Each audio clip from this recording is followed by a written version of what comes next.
Bom, vamos lá, né? Vamos começar. Então, o que eu estava falando é o seguinte: nós estamos trabalhando dentro da disciplina de quem está no primeiro dia de aula, né? Quem entrou aí, nós estamos na unidade 1.3. Então, a gente já viu algumas características do serviço na primeira aula, o que é o serviço. E agora a gente vai falar realmente sobre as estratégias. O interessante é que essa estratégia do serviço ela é muito particular, porque eu não posso estocar um serviço, eu tenho uma variabilidade inerente no serviço, a faxineira nunca vai limpar da mesma forma duas vezes, exatamente igual ela limpou, vai ter uma variabilidade. E aí, como que eu faço? Como que eu tento contornar isso? Quais são as estratégias que eu posso fazer para contornar essa situação, para obter sucesso no serviço? E aí, aqui, olha, a gente vai então para nossa, nesse caso, o caso que a gente possui, que é Jaburu, né? Jaburu Limitada, corre o risco de enfrentar algumas barreiras e competitividades no mercado. Isso ocorre não só em razão das empresas como a Jaburu serem especialistas em um único assunto e se acomodarem no tempo, mas por negligenciarem alguns pontos importantes na gestão de suas operações. Por exemplo, a falta de acompanhamento da concorrência, o não acompanhamento da maximização de seus lucros, a falta de visão estratégica, tudo poderá levar a empresa ao declínio. Então, olha, o que a gente vê aqui? Se os gestores eles negligenciarem uma série de elementos que a gente vai falar daqui a pouco, tá? Mais de forma mais profunda, mas, por exemplo, olha, eu não olho para a concorrência, eu não vejo se os meus produtos, se os meus clientes estão aderindo aos meus produtos, estão satisfeitos com os meus produtos, se a minha empresa está encantando o cliente, se o meu fluxo de caixa ele é positivo, se a empresa ela está conseguindo barganhar com fornecedores de uma forma mais intensa, obtendo menores custos através dessas barganhas com os fornecedores, conseguindo encantar mais o cliente, barganhando com meus clientes de forma a conseguir um fluxo de caixa mais interessante, enfim. Todos esses fatores estão voltados para a visão estratégica. E se a gente não se atentar para isso, a gente pode levar a empresa ao declínio. Então, muito dono de bar aí, né? Um dado bastante interessante aqui, ó. Empresas que faliram em BH com o Covid. Olha que interessante, olha, o Diário do Comércio, né, do dia 4 de julho, falou, olha, 11.299 empresas foram extintas, tá? Foram extintas. Números da Junta Comercial dão conta que quase 12.000 ou 11.300 empresas foram extintas devido a essas medidas no combate ao Covid. Aí vem a grande questão. Por que as empresas, então, por exemplo, bares, restaurantes, né? Aqui, ó, assim, inúmeros setores como de vestuário, bares e restaurantes seguem sem poder abrir e tal, enfim, né? As estratégias que eles fizeram para delivery, será que essas estratégias foram eficazes para essas empresas que faliram? Com certeza não. Né? Com certeza não. E aí? Por que algumas ainda existem e outras faliram? Né? O que essas empresas do setor de serviços, para se posicionar nessa situação de Covid, o que ela deveria ter feito antes, antes da crise? Vocês estão conseguindo assimilar? Porque é o seguinte, gente. Mas isso é uma crise sem precedente e tal. Ok, é um Black Swan. Black Swan é o título que a gente dá para cisne negro. Cisne negro. O que é um cisne negro? Alguém sabe me dizer? Eu não. Cisne negro é quando há um acontecimento inesperado que você não consegue prever. Pode ser tanto positivo quanto negativo. Nesse caso, a Covid é um exemplo negativo, né? Mas O cisne negro é exatamente isso. É um evento inesperado, tá? que ninguém imaginava, era impossível de prever e que aconteceu, tá? Olha aqui, ó, cisne negro. Quando vocês forem olhar, Talim Hatshep, que é o autor de Black Swan. Black Swan, vou mostrar para vocês aqui.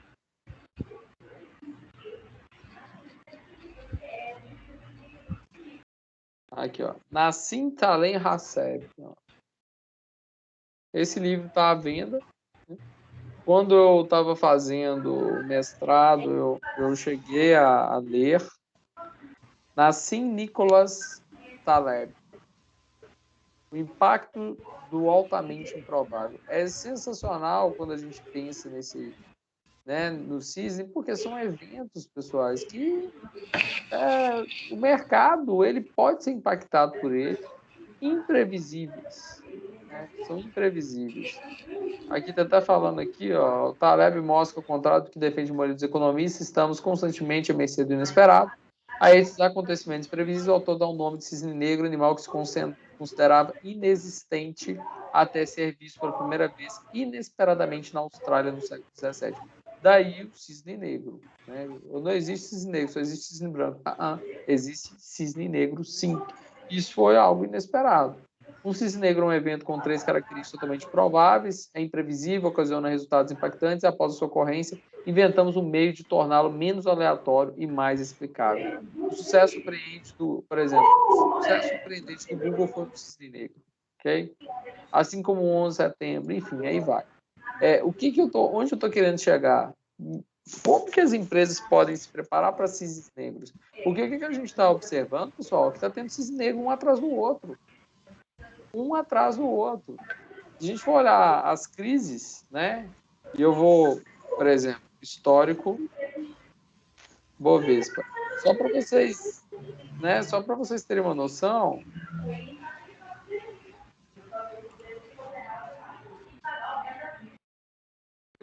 nos últimos 10 anos, como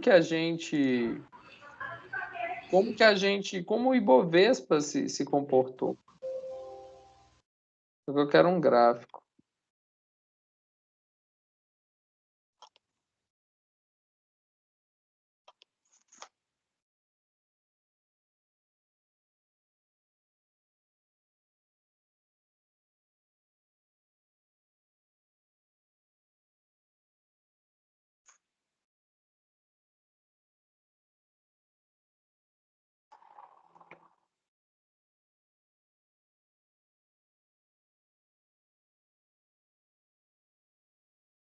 Aqui, ó. Aqui é o Ibovespa. Veja que interessante, né? Desde 2005, a gente tem o quê? Tem os movimentos de alta, a economia, nossa, que economia bacana lá, 2006, 2007, bombando, tudo legal, né? A tendência de crescimento, olha que interessante, né? Uma tendência de crescimento desde 2002. Então a gente vê que estava num trend legal e de repente, o que aconteceu aqui em 2008? Alguém lembra? Crise imobiliária nos Estados Unidos. Ah, não. Exato. A bolha imobiliária, a bolha no mercado imobiliário. E aí o que a gente teve? Ó, uma queda. Essa queda aqui, essa crise de 2008, aí eles falaram que, né, por exemplo, nos Estados Unidos, falaram que foi similar, né, à crise de 1929. Foi similar, não quer dizer que teve o mesmo impacto, tá? Mas aí o que aconteceu? A gente sobe, sobe, sobe, sobe, sobe, sobe. Aí em 2010, aí teve uma queda, né? 2010, um ajuste, mas começou a subir, subir, subir. Aí 2011, lembra do 11 de setembro? Toda vez que a gente Sim, tem 11 de dois gêmeos. setembro, exatamente. A gente teve um 11 de setembro aí que a bolsa já estava meio que caindo e caiu mais ainda, aí subiu demais. E hoje né? Faz 19 anos do 11 de setembro, né?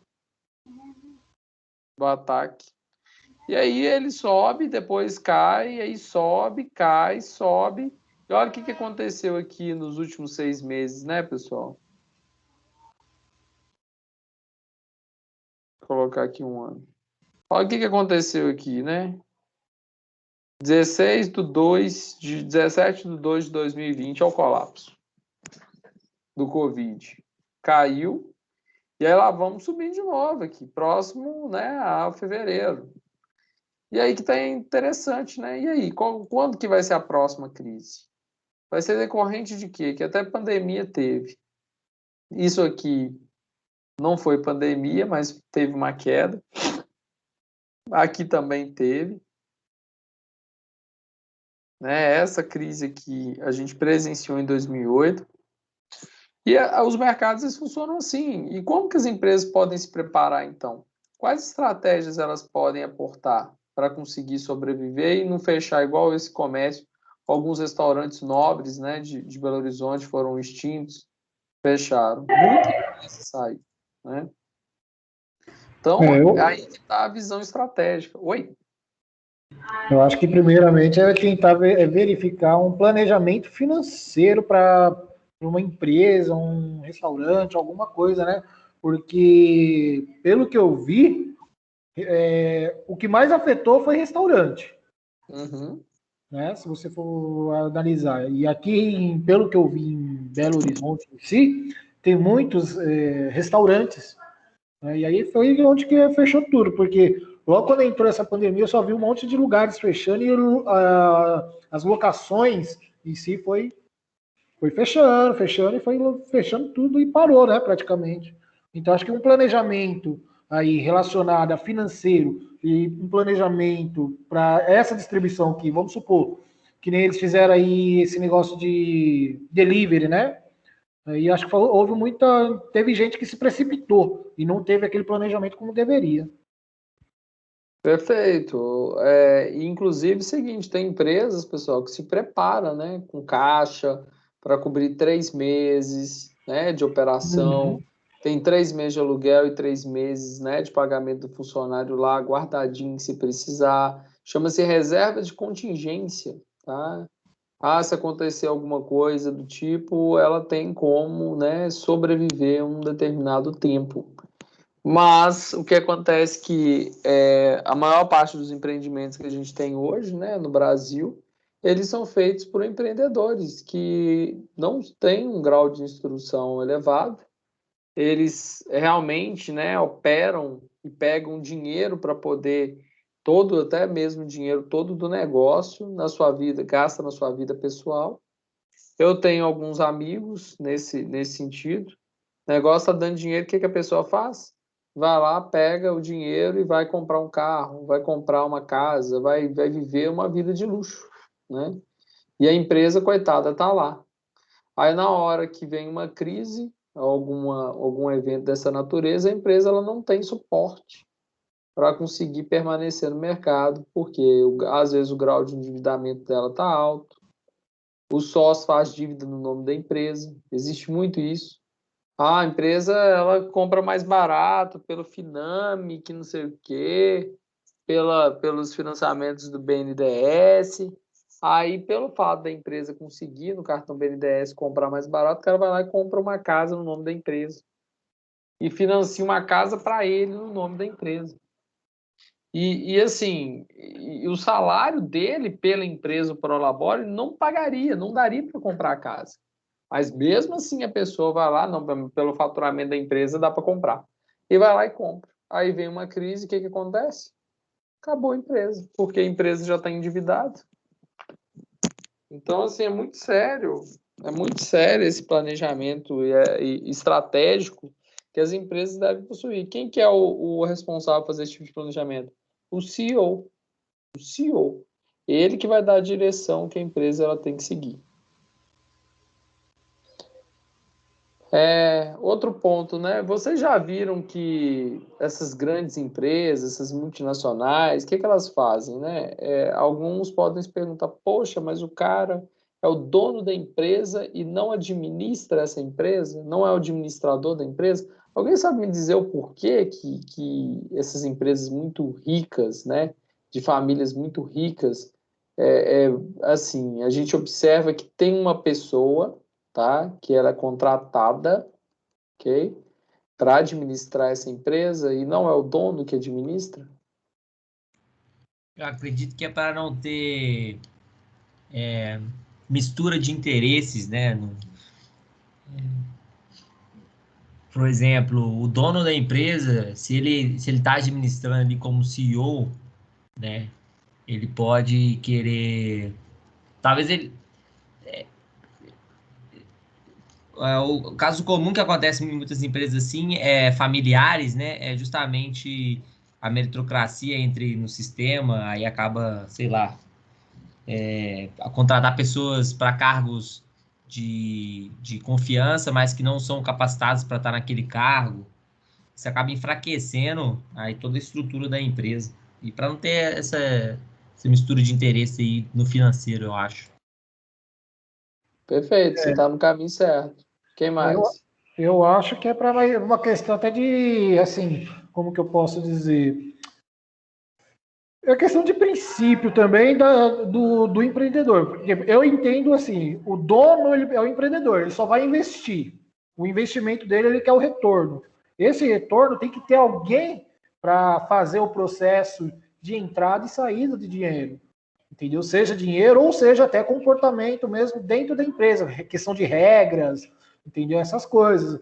E o dono, nem sempre ele vai ter o tempo para prestar atenção tanto na parte financeira, como na parte de processos, recursos internos, entendeu? Então, tem que ter, eu acho que tem que ter uma pessoa capacitada, entendeu? Que seja da área para tomar conta disso e ele só no final apresentar resultado, entendeu? Eu vejo por esse lado. Uhum.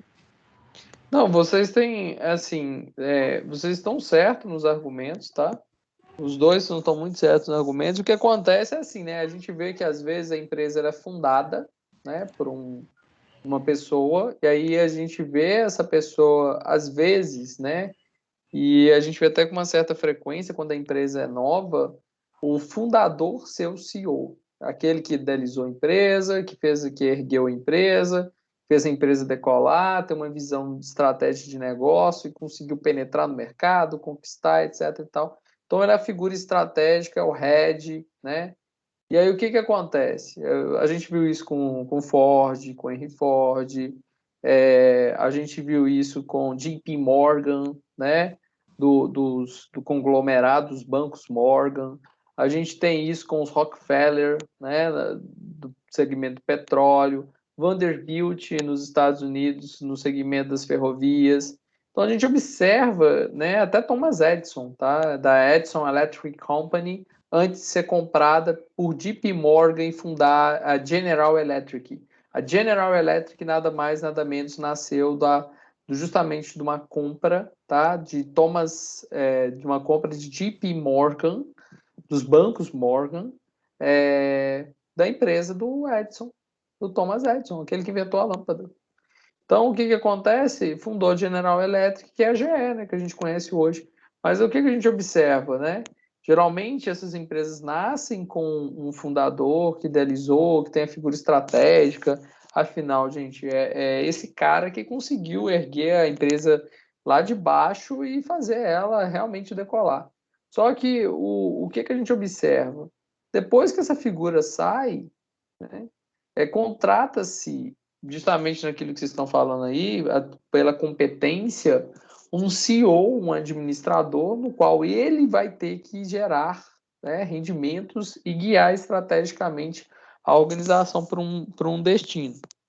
Aí o que que acontece? Esse administrador, ele não pensa sozinho, não, tá? E ele não pode tomar decisões sozinhos, não. Essas decisões são tomadas em assembleia, tá? Essa assembleia da administração, eles reúnem, né, numa mesa diretiva e eles vão tomar justamente as decisões que a organização vai seguir. Só que, além disso, existe a figura também dos acionistas, tá? Existe uma pessoa também que representa esses acionistas também, como estratégia de negócio, tem que acompanhar e tal. Muito importante porque os acionistas que vão realmente, igual você falou, o Marcelo falou, vão cobrar daquele corpo diretivo resultados. E vão também verificar se aquele corpo diretivo está seguindo né? E o corpo diretivo tem que convencer os acionistas que a alocação do dinheiro da empresa em determinado segmento é melhor do que os demais.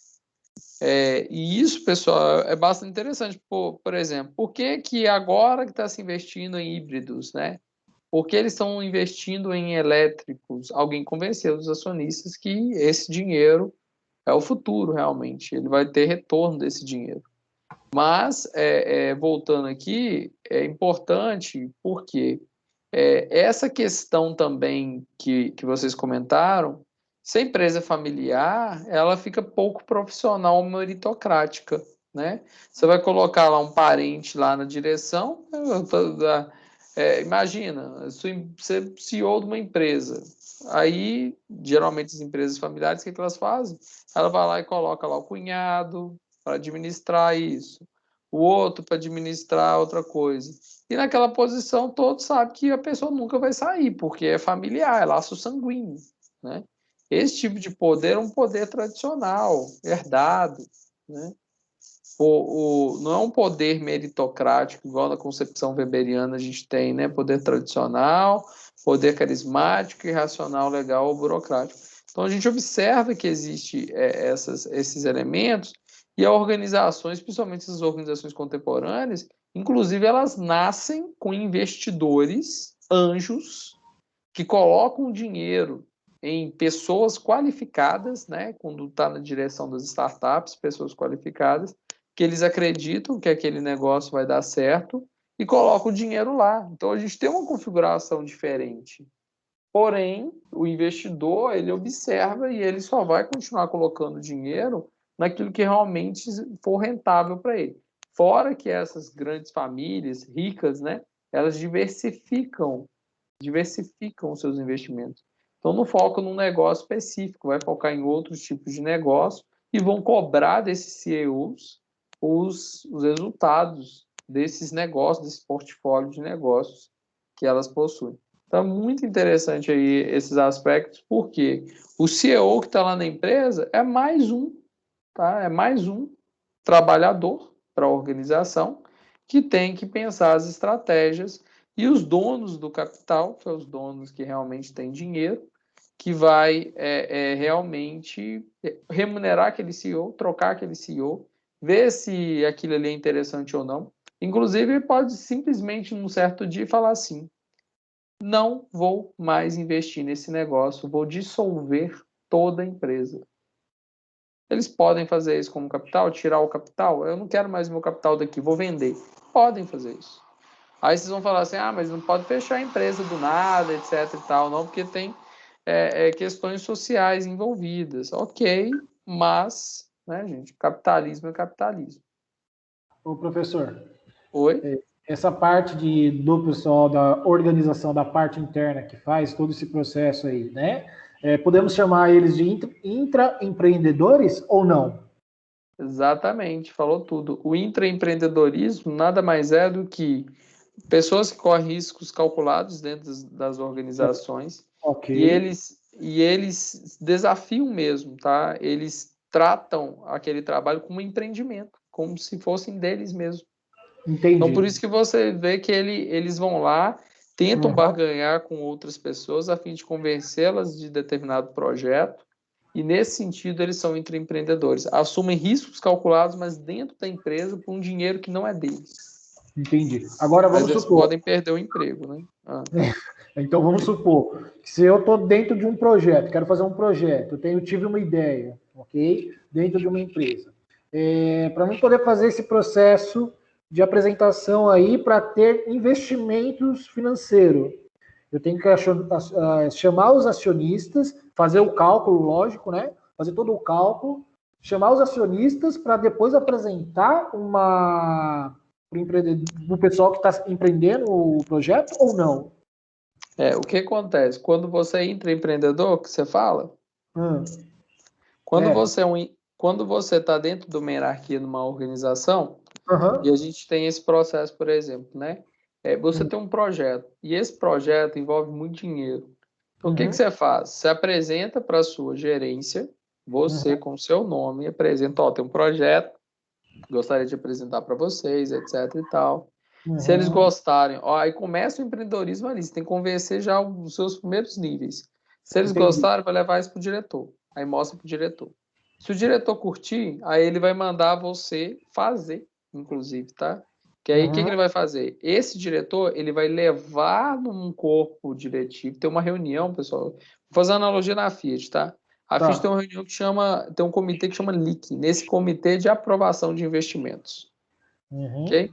Então lá é mostrar todos os investimentos. Ó, eu preciso de tal dinheiro que eu vou te dar isso, eu preciso de tal dinheiro que eu vou te dar isso, de retorno. E é apresentado justamente para o CEO principal da empresa, tá? E o principal da empresa que vai te falar, ó, vai ou não vai.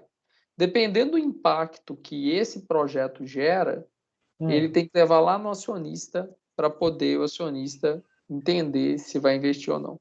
Aí vai você, junto com o CEO e tal. Ou simplesmente eles falam o seguinte: tchau, Marcelo, parabéns, Marcelo.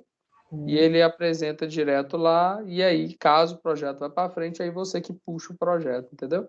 E apresenta para o CEO da empresa. Geralmente eles não levam as pessoas para conhecer o acionista, não, tá, ô Marcelo? Porque é algo mais assim, né? Próprio acionista também, proteger a identidade do acionista e tal.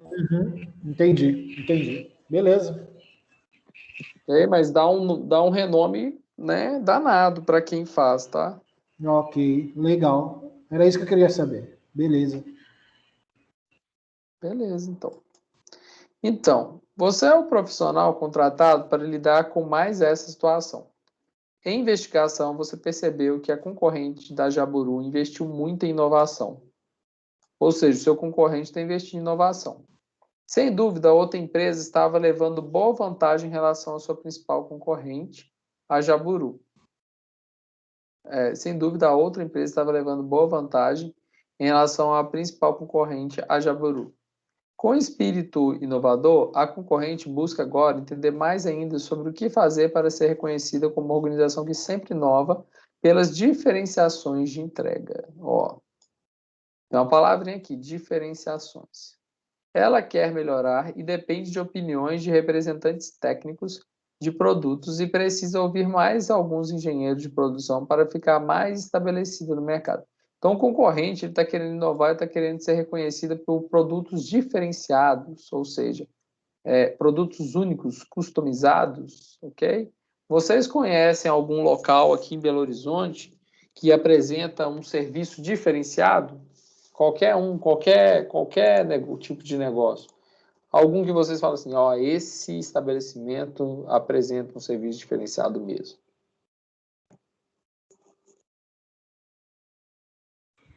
Tem um negócio de come lanche. Eu acho que é bem diferenciado o serviço deles. Aonde que é o Come Lanche? Aqui em Santa Mônica.